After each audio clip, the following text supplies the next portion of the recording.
Bienvenidos al Teórico de Estudios Observacionales Analíticos de la Diplomatura en Salud Pública. Mi nombre es Gabriela Cuello y soy asistente del Departamento de Medicina Preventiva y Social. En primer lugar, vamos a hablar de la epidemiología analítica, de sus conceptos y aplicaciones y de la clasificación de los estudios analíticos.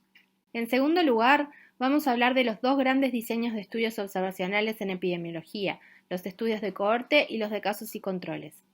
Para cada uno de ellos discutiremos su concepto y clasificación, cómo analizar los datos y sus respectivas ventajas y aplicaciones.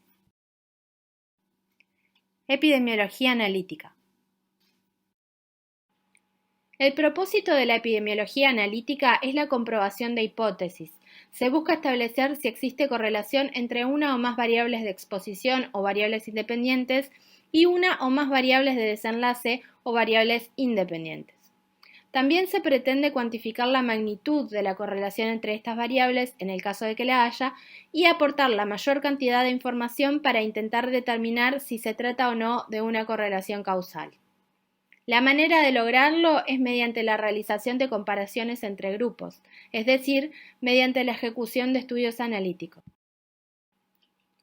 Para poder determinar si existe correlación entre dos o más variables de interés, lo ideal es que los grupos de comparación sean similares entre sí en todos los factores excepto dichas variables. Realizar la asignación de las exposiciones a los individuos en forma aleatoria minimiza riesgo de sesgo de selección. Cuando se pueda cumplir con este requisito, estaremos frente a un estudio experimental. A veces no es posible asignar la exposición de interés a los sujetos de estudio en forma aleatoria, por ejemplo, porque la variable de exposición que se desea estudiar es potencialmente dañina. En estos casos será necesario realizar un estudio observacional analítico, en el que el investigador observa, describe y analiza a la población en estudio sin intervenir. Este algoritmo nos permite clasificar los estudios epidemiológicos analíticos. En primer lugar, debemos determinar si la asignación de la exposición de interés está determinada por el investigador. En caso afirmativo, estaremos frente a un estudio experimental. En caso negativo, estaremos frente a un estudio observacional analítico. El tipo de estudio analítico estará determinado por la manera en la que se construyen los grupos de comparación, es decir, en función de qué factor se realiza el muestreo. Si el muestreo se basa en la exposición al factor en estudio, estaremos frente a un estudio de cohorte. Si el muestreo se realiza en base a la presencia o ausencia del desenlace o enfermedad de interés, estaremos frente a un estudio de casos y controles. Estudios analíticos observacionales. Estudios de cohorte. En primer lugar, debemos definir el concepto de cohorte. Una cohorte en epidemiología es un grupo de personas que comparten una experiencia o característica en común durante un periodo determinado de tiempo. Un estudio de cohorte es un estudio observacional en el que se selecciona a sujetos libres del fenómeno de salud que se investiga y se mide la exposición a sus potenciales determinantes. Se les sigue a lo largo del tiempo y se compara la frecuencia con que aparece el fenómeno en estudio, es decir, la incidencia entre los expuestos y no expuestos a cada uno de los potenciales determinantes. Por este motivo, decimos que los estudios de cohorte van desde la exposición hacia el desenlace. El muestreo se realiza en base a la presencia o ausencia de la exposición de interés y se compara la incidencia del desenlace entre los dos grupos de comparación. Para que el estudio funcione, todos los participantes deben tener probabilidad mayor a 0 de desarrollar el desenlace al inicio del seguimiento. Por ejemplo, si se quiere hacer un estudio sobre cáncer de útero, se debe excluir a las pacientes histerectomizadas, dado que no tienen riesgo de sufrir el desenlace de interés y su seguimiento no aporta datos para el análisis. Los estudios de cohorte se clasifican de dos maneras, en base al número de cohortes y en base a la direccionalidad del estudio. En primer lugar, vamos a hablar de los estudios de cohorte única en comparación con los de doble cohorte o cohorte múltiple. En los estudios de cohorte única, los grupos de comparación provienen de la misma cohorte. Esto quiere decir que la muestra de individuos expuestos y no expuestos a la variable independiente son seleccionados dentro de la misma población. La principal ventaja de los estudios de cohorte única es la mayor comparabilidad entre los grupos, lo que hace que tengan mayor capacidad demostrativa. Esto significa que, en el caso de detectar una asociación en un estudio de cohorte única, es más probable que se trate de una correlación causal que si se hubiera detectado en un estudio de cohorte múltiple. El ejemplo más clásico es el estudio de Framingham, que comenzó en Massachusetts en la década del 40. La cohorte original fue de 5.209 personas sin evidencia de enfermedad cardiovascular. Se estudió la asociación entre múltiples exposiciones de interés y la incidencia de eventos cardiovasculares, lo que permitió identificar múltiples factores de riesgo, como por ejemplo el sexo, la edad, la menopausia en las mujeres, la presión arterial elevada, el tabaquismo, los niveles elevados de triglicéridos y colesterol en la sangre, el sedentarismo y múltiples factores psicosociales, como por ejemplo el estrés. En los estudios de cohorte múltiple, los expuestos y los no expuestos provienen de grupos diferentes. La cohorte de referencia de la que se obtienen los no expuestos al factor de interés suele ser la población de la nación o región donde se ubica la cohorte de expuestos. Los datos de morbimortalidad pueden obtenerse de estadísticas oficiales, lo que hace que este tipo de estudios insuman menos recursos. La comparabilidad entre los grupos es menor que en los estudios de cohorte única, por lo que tienen menor capacidad demostrativa. Un ejemplo de estudio de cohorte doble es este trabajo sobre exposición laboral a radiación y mortalidad en trabajadores de un laboratorio de investigación energética, que comparó la mortalidad en una cohorte de empleados de un laboratorio nuclear con la mortalidad general de los varones blancos en Estados Unidos. Una limitación de este tipo de estudios en los que se utilizan cohortes de trabajadores para compararlas con la población general tiene que ver con un tipo de sesgo de selección, el llamado sesgo del trabajador sano. Las personas que trabajan suelen tener un buen estado de salud, por lo que su comparabilidad con la población general, que incluye a individuos que no tienen capacidad de trabajo por motivos de salud, es menor, lo que debe ser tenido en cuenta al momento de analizar los resultados. A continuación, hablaremos de la clasificación de los estudios de cohorte según su temporalidad, es decir, la relación temporal entre la aparición de la variable de desenlace y la recopilación de los datos por parte del investigador. En los estudios de cohorte prospectivos se comienza a recopilar los datos de los individuos antes de que se produzca el desenlace de interés. Por este motivo, insumen más tiempo y recursos, lo que los vuelve más costosos, pero, en contrapartida, producen datos de mayor calidad. La medición de las variables se realiza en forma uniforme, lo que minimiza sesgo de medición. También se tiene mayor control sobre la selección de los participantes, lo que asegura que se produzcan menos pérdidas en el seguimiento, una de las principales fuentes de sesgo en este tipo de estudios.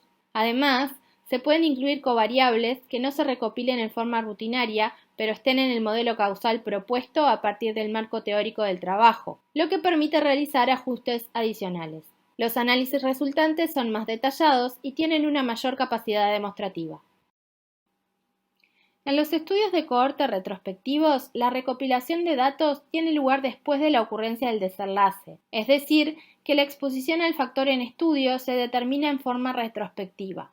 En general, se utilizan fuentes de datos secundarias para reconstruir el seguimiento de los individuos, lo que vuelve a estos estudios rápidos y poco costosos. Sin embargo, los datos resultantes son de menor calidad y siempre se producen pérdidas importantes en el seguimiento, con la consiguiente introducción de sesgos. Todo esto hace que su capacidad demostrativa sea menor.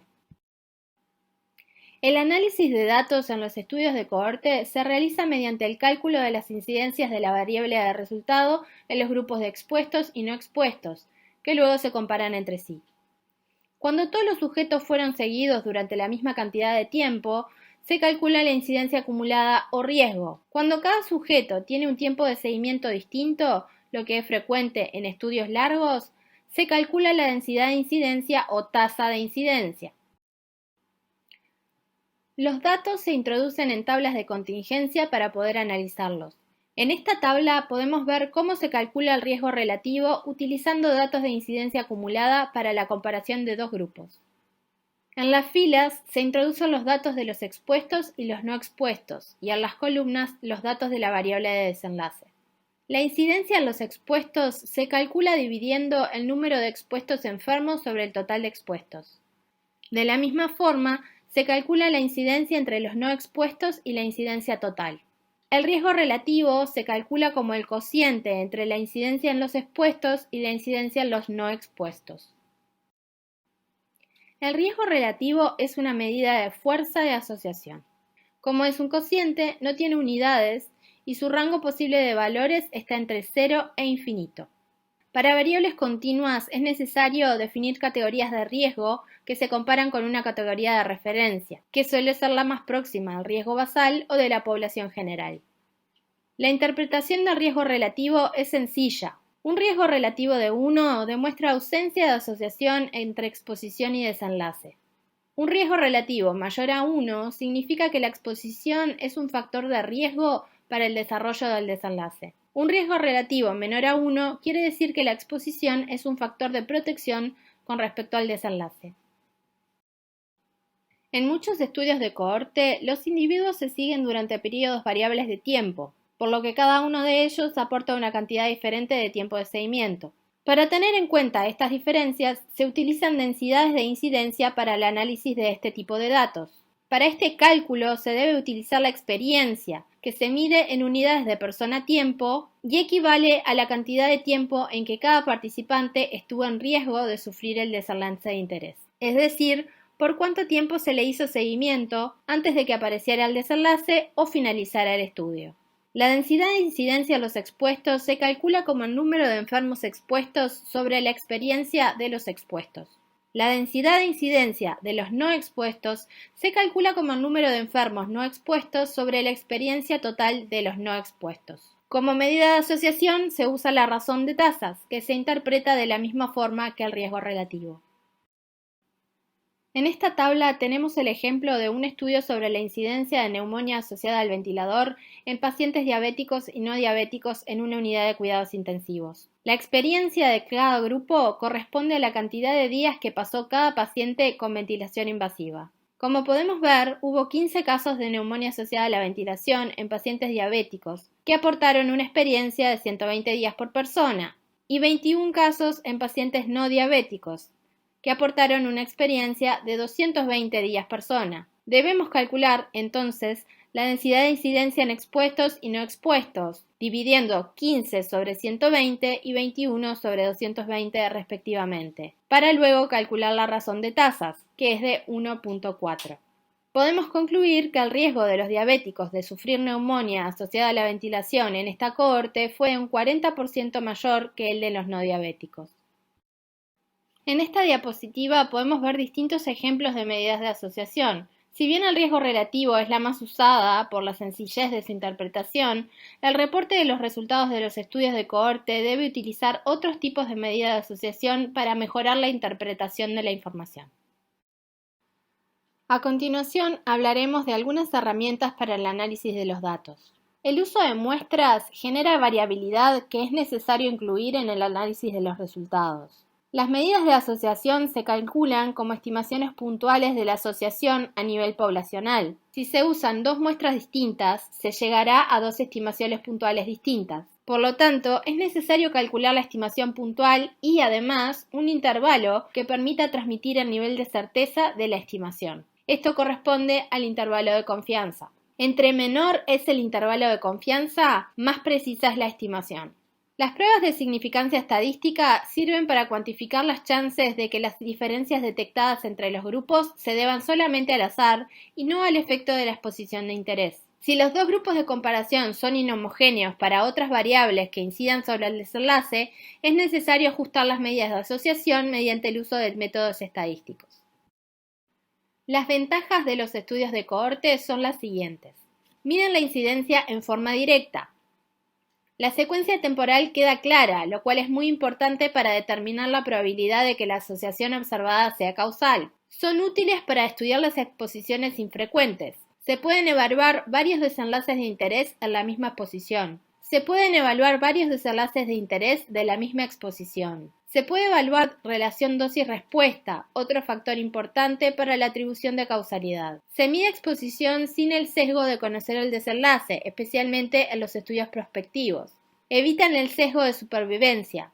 Cuando las enfermedades fatales se estudian como casos prevalentes, puede mezclarse el efecto del factor de riesgo sobre la incidencia de la enfermedad con el efecto sobre la sobrevivencia a ella. Un ejemplo es el infarto de miocardio y el tabaquismo. Puede ser que los pacientes que tuvieron un infarto tengan menor prevalencia de tabaquismo que la población general debido a que los pacientes con infarto que fuman mueren más rápidamente.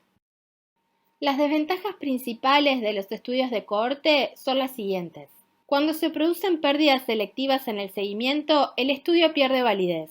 Son diseños poco adecuados para desenlaces infrecuentes, desenlaces con periodos de inducción largos, es decir, una latencia prolongada entre la exposición y la aparición del desenlace, y además insumen más tiempo y recursos que estudios de casos y controles. Estudios analíticos observacionales, estudios de casos y controles. En los estudios de casos y controles se seleccionan dos muestras, pacientes que desarrollaron la enfermedad en cuestión y otro grupo similar de pacientes que no la desarrollaron. Los investigadores luego vuelven en el tiempo para medir la frecuencia de la exposición a un posible factor de riesgo en los dos grupos. Los datos resultantes se pueden usar para estimar el riesgo relativo de la enfermedad relacionado con el factor de riesgo. Podemos decir que en los estudios de casos y controles vamos desde el desenlace hacia la exposición. Hay un paso extra en el muestreo, ya que se incluyen sujetos en función de la presencia o ausencia del desenlace en estudio. Son más eficientes que los estudios de cohorte, ya que insumen menos recursos, pero introducen fuentes de sesgo y son más difíciles de analizar. Los estudios de casos y controles fueron desarrollados para enfermedades crónicas con periodos de latencia largos, pero también se aplican en estudios de enfermedades infecciosas, por ejemplo, para estudiar brotes. No necesariamente tienen que ser retrospectivos, ya que pueden hacerse con casos prevalentes o con casos incidentes. Este tipo de diseño sirve para estudiar el efecto de varias exposiciones sobre un mismo desenlace. Uno de los aspectos más importantes del diseño de los estudios de casos y controles es la selección de la población base, es decir, la población de la que provendrán tanto los casos como los controles. Idealmente, los casos deberían ser todos los casos originados a la población base o una muestra aleatoria de ellos. Los controles deberían ser una muestra aleatoria de la población base. Las bases de datos electrónicas le han dado mucho impulso a los estudios de casos y controles, porque la situación ideal se vuelve cada vez más factible a medida que mejoran los registros poblacionales. Una de las formas de clasificar los estudios de casos y controles es en base a la selección de la población base. En los estudios de base primaria o estudios poblacionales, primero se define la población base. Los casos se identifican a medida que van siendo detectados. Los controles se seleccionan a partir de la población base. En los estudios de base secundaria u hospitalarios, primero se identifica una fuente de casos que suele ser un centro asistencial o varios y se los identifica en esa población. Luego se intenta determinar la población base en la que se generaron los casos. Por último, se extraen una muestra de controles de la población base. La finalidad del grupo control es determinar la proporción de personas expuestas al factor de interés en la población base. Los controles deben parecerse lo más posible a la población de la que se originan los casos. Por ejemplo, si se seleccionan los casos en un hospital, los controles deberían provenir de la población que se asiste en ese centro. La selección de los controles debe ser independiente de la exposición. Este es uno de los problemas de los estudios en centros de asistencia. Las personas que concurren a los centros de asistencia son distintas de las personas que no concurren. Por lo tanto, estos estudios no suelen ser generalizables a la población general. La identificación de los casos es otro pilar de los estudios de casos y controles. Los criterios diagnósticos de la condición o desenlace de interés deben estar claros y ser reproducibles. Como para todas las pruebas diagnósticas, debe tenerse en cuenta su sensibilidad, especificidad y valores predictivos positivo y negativo en la población de interés. El estudio puede focalizarse en formas leves o graves de la enfermedad, excluyendo a las otras. Esto se logra mediante el establecimiento de criterios de exclusión. Los estudios de casos y controles pueden clasificarse según la fuente de la que se extraen los casos. Cuando provienen de la población general, hablamos de estudios de base primaria. Cuando provienen de los casos diagnosticados en uno o varios centros asistenciales, hablamos de estudios de base secundaria. No es necesario seleccionar a la totalidad de los casos para que la selección sea válida. Es posible utilizar una muestra. Tampoco es necesario que los casos seleccionados sean representativos de la totalidad de los casos. También pueden realizarse estudios en subgrupos de casos que tengan alguna característica que los haga de especial interés. Los casos a incluir en el estudio pueden ser prevalentes o incidentes. Los casos prevalentes son los casos que ya habían sido diagnosticados al inicio del estudio. El uso de este tipo de casos introduce el riesgo de sesgo de supervivencia, ya que es posible que los casos más leves de la enfermedad estén sobre-representados en la muestra, porque los graves tienen una sobrevida menor. Lo ideal es incluir casos incidentes, es decir, casos que van siendo diagnosticados durante el seguimiento, que estén vivos al momento de la entrevista.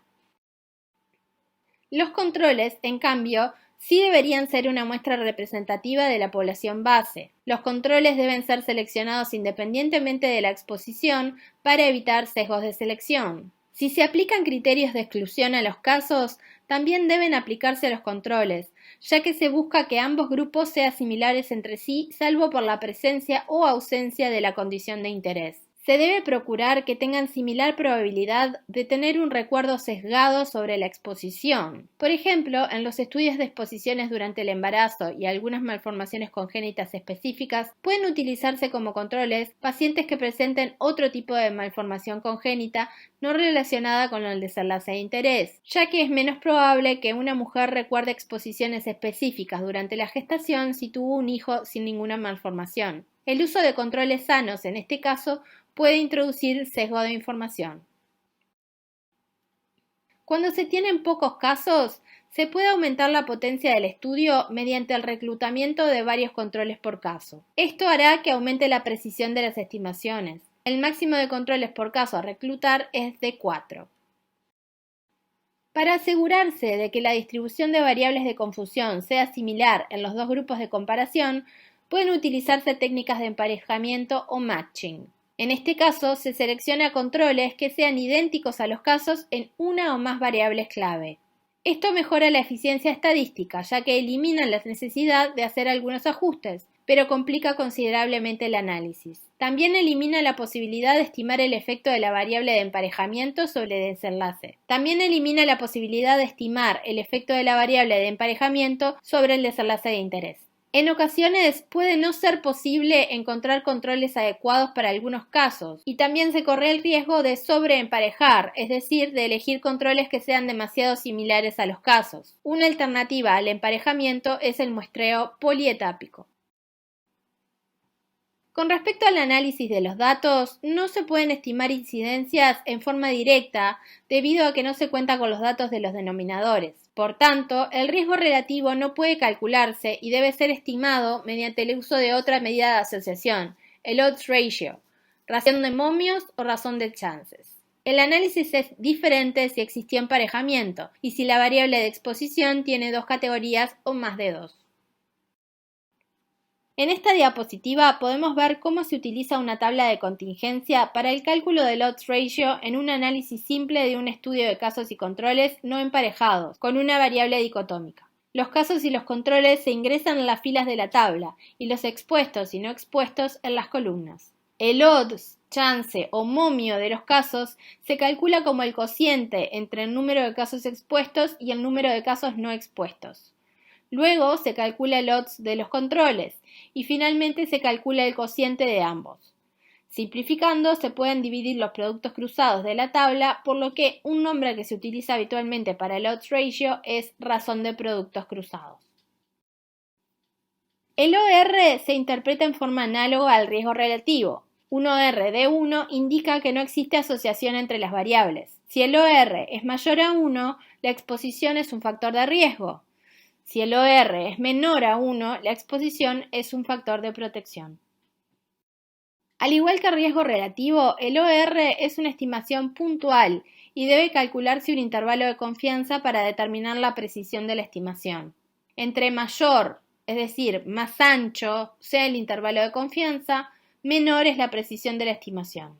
Un intervalo de confianza al 95% tiene un 95% de probabilidades de contener el verdadero valor del odds ratio.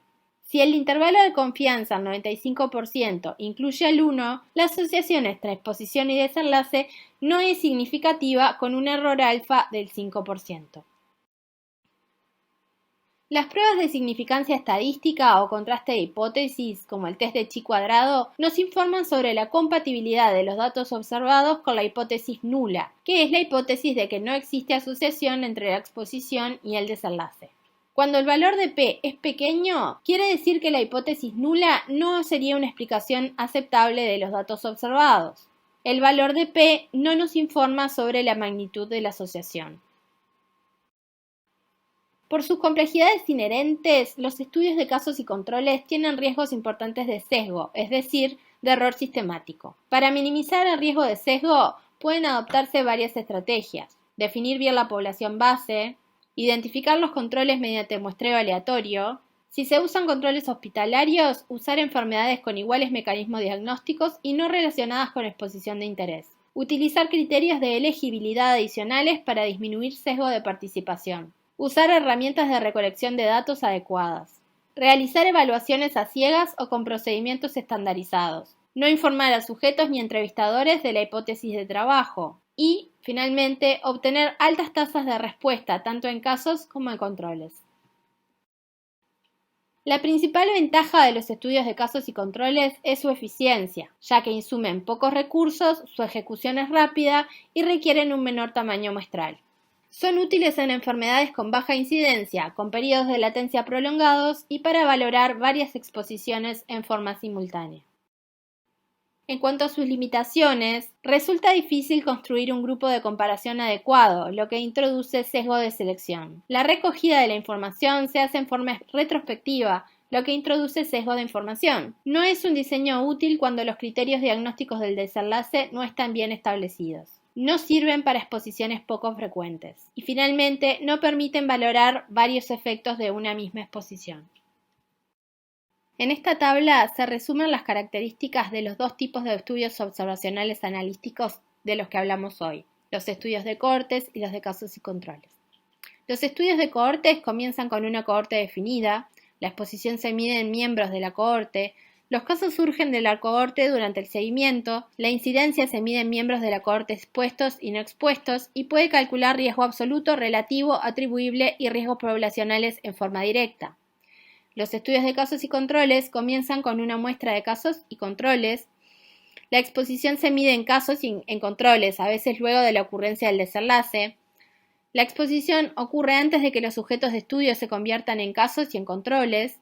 La exposición se mide en casos y en controles y puede estimar finalmente puede estimar riesgo relativo, pero no proporciona información sobre incidencia. En este listado hay sugerencias sobre bibliografía complementaria. Muchas gracias. Por preguntas me pueden encontrar en Twitter o por mail a mi dirección de correo electrónico del Instituto de Higiene, o pueden hacer preguntas en el foro de EVA. Muchas gracias.